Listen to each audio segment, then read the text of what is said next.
Good evening guys, and welcome to today's vlog. This is the start of our kind of spooky series, and we are starting it on, of all nights, Halloween, or All Hallows Eve in old money. We're starting our journey at an old Benedictine priory which goes back to 1200 AD. We're in the village area of Bradwell in Milton Keynes. This is where we're going to start. We're going to venture out off of here, find a church graveyard, go through that, one of the most spookiest places in Milton Keynes we're also going to venture to, and just go on our little journey as we start our series. Adventures of Paul is with me, of course. Say hello, Paul, over there in the background. Hello. And hope you enjoy this. So let's go and do it. So this is the remains of Bradwell Abbey. That tiny little segment right there you can see in the distance.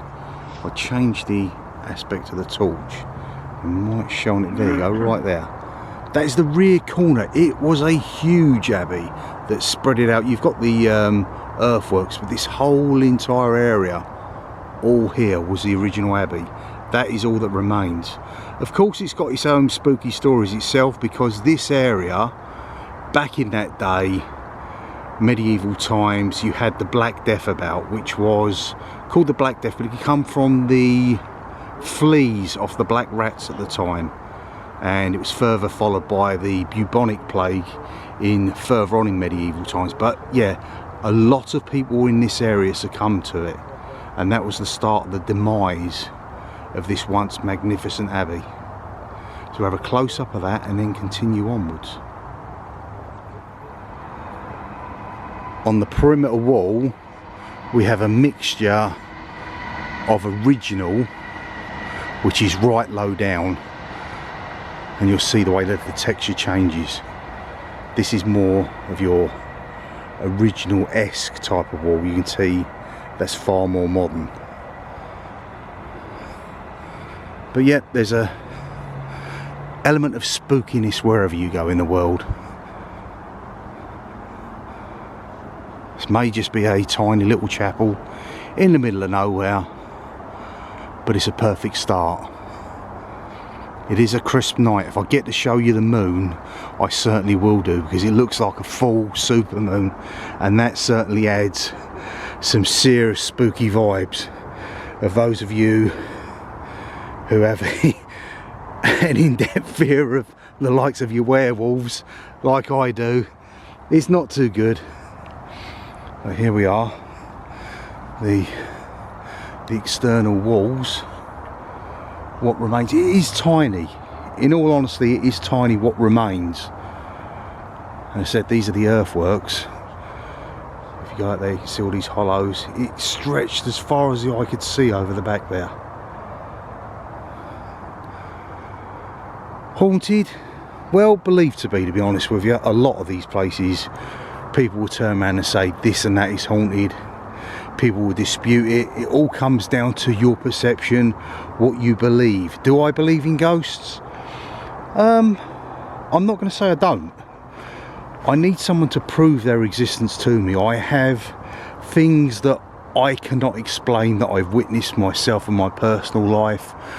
Certain feelings of not being alone when you truly are. That cold chill down the back of your neck you sometimes experience. Images, apparitions, etc. that have appeared, be it in fields, in buildings, because obviously myself and Paul do a lot of your urbex, and it's just, I suppose in the terms, you know, like you get those who explore the likes of UFOs. It's called a UFO because it's unidentified. So if you can't identify or state true to fact what you are seeing, then why not it be a ghostly apparition? It certainly shines up well with a torchlight.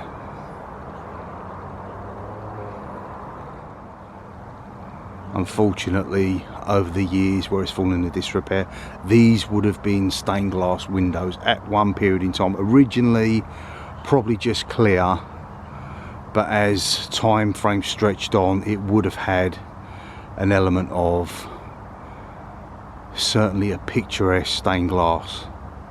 Now unfortunately all bricked up.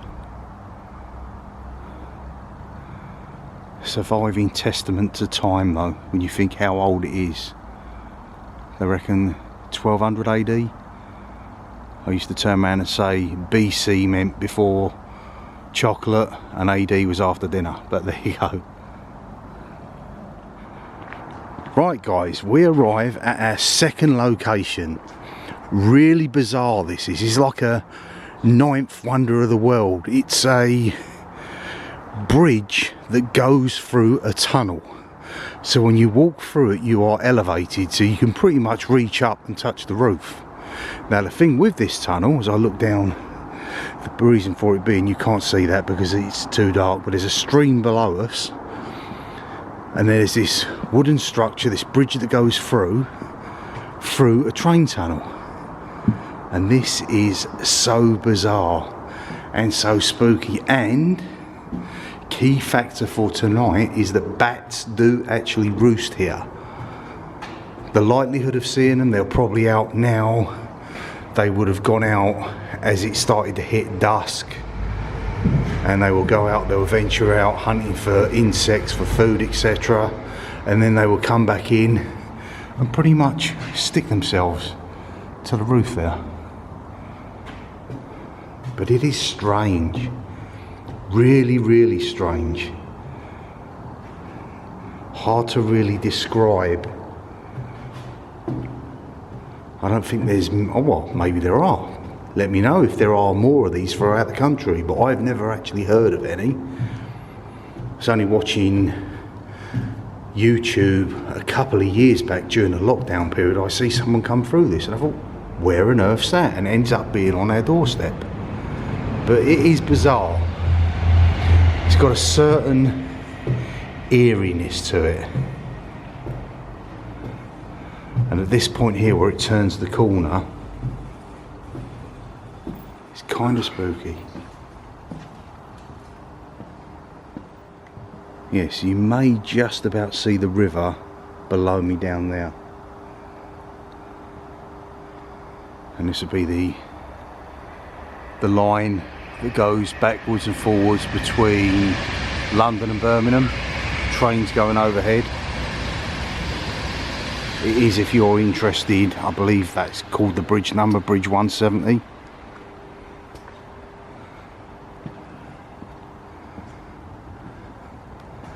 You don't get more scary than bumping into Paul on a very sketchy bridge. Sorry, I can't read some of them, but there you go. So I'll just give you another walk through. You imagine being here late at night and a little bit foggy, you're by yourself. People will probably say, why the heck would you do that? But you walk through here, you get halfway and something is coming in the other direction. When I say something, I mean use your imagination to what the possibilities could be. It could be just someone walking a dog. You get the sound of the wood beneath your feet. It really is eerie, guys. I said you can see the close proximity of the roof. It's the first time I've actually been through here at night. I've been through during the daytime, but this is a whole different experience.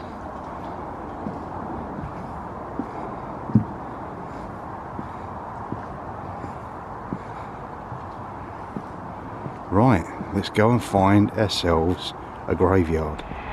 Okay guys, just as that train goes past, we're in a little bit of a thicket to the side of where the graveyard is, but just look at this, I'll focus in if it will pick it up on that moon.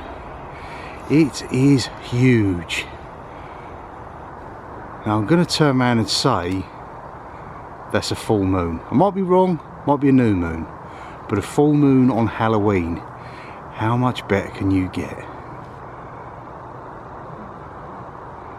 That is super cool, and it just adds to the creepy vibes. As I said, you You do not get more spookier on All Hallows Eve than in a graveyard.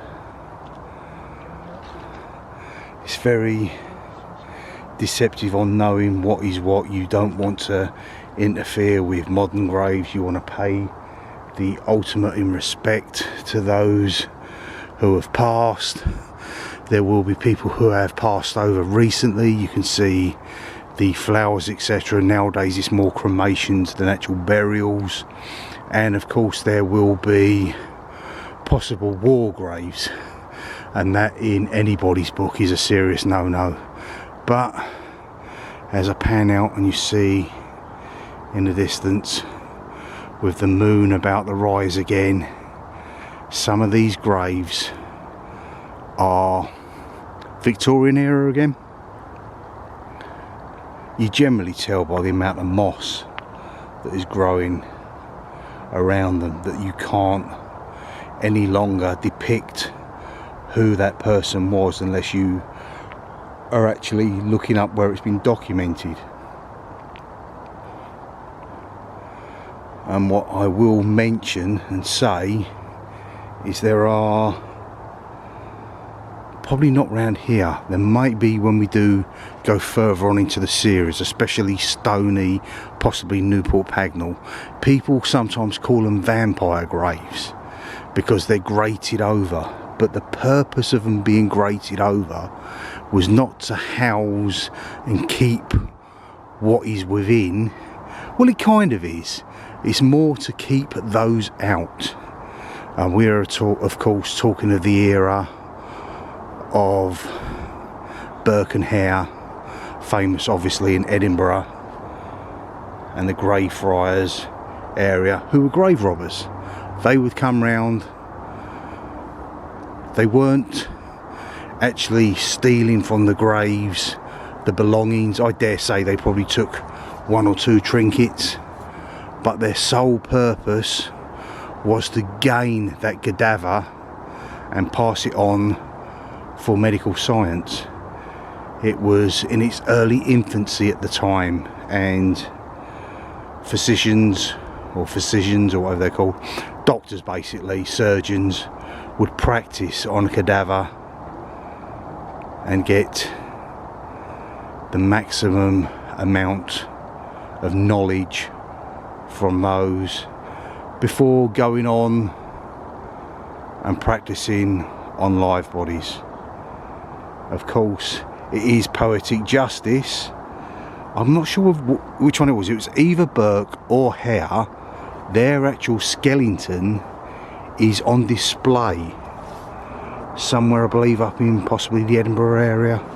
So what they were doing, they succumbed to the same fate. It's kind of poetic justice, if you will. But these are glorious to look at as much as anything else. Very, very old. And as I said, I'm just about to pan round because that moon will start to rise. You just see it now peeping out over the clouds in the distance, and that adds a serious element of spookiness.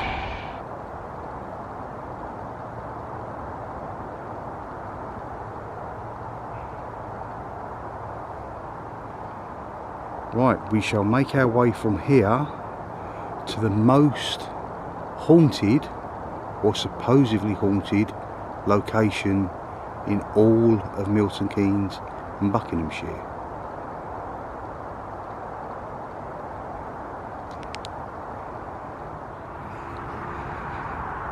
Right, people will turn around and tell you that they all say we have the most haunted or spooky location within a specific certain area, but hands down, this here, the Bradwell Windmill, is known as the most haunted location, certainly in Milton Keynes and possibly in Buckinghamshire. The story that goes behind it is a story of a young lady, the miller's daughter, back, I think it might have been, it's either 16th or towards the 18th century. I know that's a big gap, but around that time period she had two fellas in hand, two guys fighting for her affections, and literally they fought each other. One of them died. I'm not sure where his ghost is supposed to frequent, and I don't know what happened to the other guy. Perhaps he was hung. That would have been the crime for that time. And she herself committed suicide at a later date, and it's her ghost that is supposed to frequent this area. Doesn't have to specifically be during the night. People have said to have seen apparitions, because we are running parallel with what was called the Knobby Line. Our next location after this would be Bradwell train station, which has been defunct since, I think it's the late 50s, early 60s. It was an old train line that originally went from, I think, hooked up from Bletchley round Wolverton and led off to Newport Pagnell, and they're the old single track steam locomotives. And that line runs parallel just to the left of where we are standing now. So we'll make our way, after we've had a look around here, at that old station. What is left is pretty much a platform, but it's cool all the same. That kind of really is, although it's a haunting site, it's quite a beautiful site. An old windmill. They've done a lot over the years to shore it up. You can see like a fault line down the side where it would have crumbled away at one period, and they've restructured, rebuilt it. I still believe they got it back to a kind of working order, and I believe once every so often you can perhaps get an invite and they'll show you the practices of flour milling back in the day, and milling grain, etc., which is all basically a process of two plates rubbing together with the friction of the mill going round, produced by the power of the wind, and then you get your flour. You certainly would not be gaining entry anytime soon. It's like Fort Knox, the way it's all locked up. But yes, this is the most haunted location in all of Milton Keynes. There's an old milling stone there. It is of course documented, but it's how you perceive, how you read into it, whether you believe the stories of yesteryear to be true. There's always an element of one side of a story, another side of a story, and the actual truth. And that's what we try to bring to you.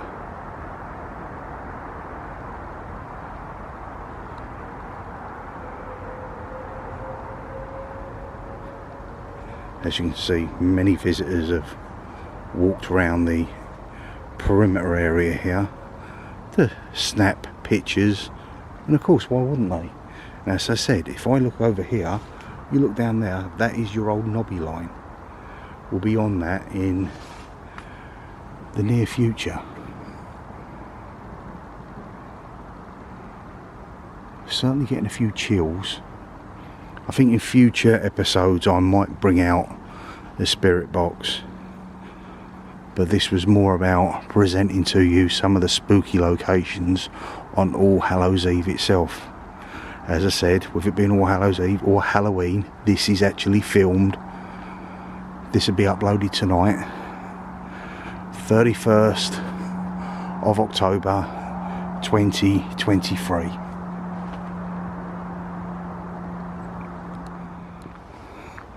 Not that it's necessarily spooky, but this is an old location that goes back quite a while. Might feel as if it goes back even longer than it actually does.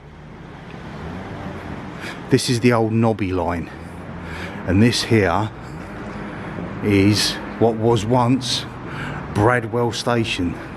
So you've got to imagine that we're walking, this is the Redway, but this was a train track, and that was an actual platform. the old steam locomotives would come along. You'd have a signal box perhaps positioned around here, and an area where people could sit down, wait for their train. I'm not saying obviously it's haunted, it just gives off them vibes and adds to the ambience of what we're producing today. These are great places if you're out hunting for those little trinkets. I forgot what it's called. People go out and find little boxes hidden in the ground. Geocache, that's what it is. They'll hide something perhaps in a wall or in a pipe, and you'll go there and you'll decipher a clue, and then you'll find the geocache. You'll fill in a little book, say who you are, where you're from, what date you found it, and then you could leave something yourself there or carry on. But there you can see the distinctive definition that this was an old train track, how straight and long it was. I dare say there was incidents. Our last location where we will walk a mile along this track, it was where the canal and the train track met. That back in the day when these were being built, an old navvy, they were called navvies because of the colour and the distinctive uniform that they wore. People who would work the lines, build the canals, the old railways, etc. This old navvy got drunk one night, and as the train track meets the canal, he was walking along the embankment and he slipped in, fell below the surface and was never seen again.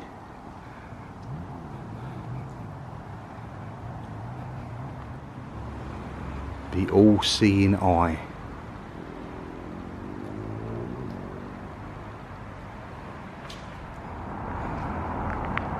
Okay, as we're on our way, I thought we'd just show you this. London is not the only location that has a Millennium Bridge. This is Milton Keynes Millennium Bridge. The reason it's called a Millennium Bridge, because obviously it was built in a millennium. But it's, yeah, kind of cool. Nothing spectacular. It just shows you guys they're always on the lookout for something slightly out of the ordinary. Many people out there who live in Milton Keynes probably cross this on a daily basis and not even bat an eyelid.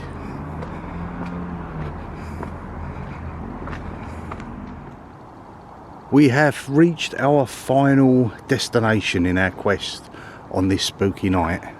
This is where the canal meets the rail, and it's the spot where it's believed that the navvy slipped below the surface and was never seen again. And there's tales that he frequents this old tunnel that runs parallel underneath. Now this tunnel, of course, is what they call an old shepherd's tunnel, used predominantly for, well, even cattle. Even you'd take cattle through here, you would take sheep, etc. Last time we come through here, it must have been at least ankle deep with dirty, grimy water. It does get a bit puddly towards the end here, but yes, this is another one of those spooky locations. I dare say bats will frequent this spot as well at night. If I look down, you can see it's not overly pleasant, and this area here will lead off as we come around this railing area. Even this alone gives it off its own spooky vibes. But this leads off, if I pan the camera out down there, as far as it goes, the railings will run out, and then you come parallel to a wall, and that wall is adorned by a mural. That mural was produced by one said Bill Billings, a great artist, sculptor of his time, like Banksy's own version, or Milton Keynes' own version of Banksy, should we say. It's a old rail mural in black and white. It goes on for about approximately maybe 200-300 meters in length, and beyond that is the secret garden and Wolverton Works adjacent to that. But just look at those vine creepers, giving off some spooky vibes. And that is where tonight's story ends.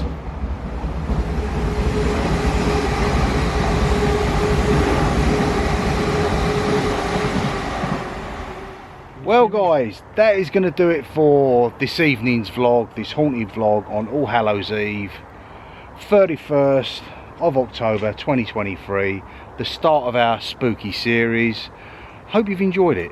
We certainly have. It's been interesting. Some of the things obviously I've read up on and tried to bring them to life. I do like the fact when you get the weather like this, you can see your own breath. It adds this little bit of sort of cripping Jack the Ripper sort of thing, especially when you're in a dark secluded place like this. Anyway guys, we've had a thoroughly good time. Hopefully it's been informative and enjoyable for you more than anything else. We have another one coming up next week. We are travelling through the depths of Stony, some of the stories, some of the spookiness, real life, factual again. And with that guys, enjoy the rest of your week. Myself and Paul will see you in the movies. Bye for now. Bye for now. Bye for now.